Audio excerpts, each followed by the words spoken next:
Hindi lahat pwede makakuha ng first-time job seeker certification. So, sino-sino nga ba yung pwede lang makakuha at paano nga ba ito makukuha? Libre lang ba ito? Tara, pag-usapan natin. By the way, kung first time mo sa channel natin and gusto mo pa ng mga online tutorial videos katulad nito, please click the subscribe button. Ito yung halimbawa ng barangay certification. Ito mismo yung nakalagay dito sa Joint Memorandum na nilagdaan at inaprubahan na rin sa Senado. At itong barangay certification, dapat malinaw na nakalagay yung pangalan mo, kung saan ka nakatira, at qualified ka para ma-avail yung First Time Job Seekers Act o yung mga benefits na nakapaloob dito.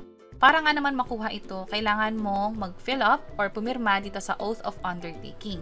Pag pumunta kayo sa barangay ninyo, sila mismo yung dapat na mag-guide sa inyo tungkol dito at makakakuha kayo ng barangay certification na katulad nito. Pero sino-sino ba yung pwedeng makakuha nito? Pag-usapan natin yan. Dito mismo sa document nakalagay na ang pwede lang makakuha nito ay mga Filipino citizen. Dapat actively looking at first time nilang mag-a-apply sa trabaho. At ang pinaka-importante ay dapat nakatira ka doon sa barangay for at least 6 months.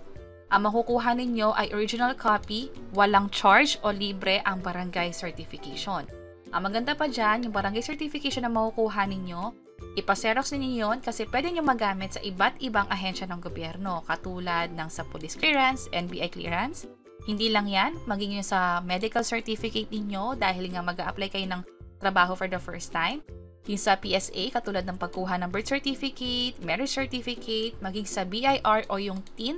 Required ang TIN para sa mga magatrabaho para nga naman makapagbayad tayo ng buwis at gagamitin yung TIN number natin para dyan.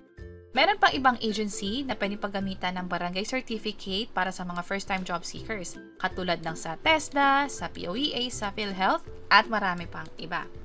Again, ang barangay certification na makukuha ninyo ay dapat original, may nakalagay na logo dito ng barangay para maging valid ito, at meron ding nakalagay kung kailan ito na-issue para nga naman malaman kung kailan mag-expire itong first-time job seeker barangay certification ninyo. Bago kayo umalis sa barangay, siguraduhin na tama yung spelling ng pangalan ninyo para nga naman di magkaroon ng problema kung sakaling i-compare ito dun sa valid ID or sa documents na ipapakita ninyo doon sa paggagamitan ninyo, halimbawa sa NBI clearance o sa iba pang ahensya ng gobyerno. By the way, para sa mga valid ID, tinatanggap rin nga pala ang birth certificate kung sakaling wala pa kayong ibang ID. Also, national ID, tinatanggap din yan as government-issued ID, kahit yung nakaprint o yung mismong actual national ID na makukuha natin or ipapadala sa atin.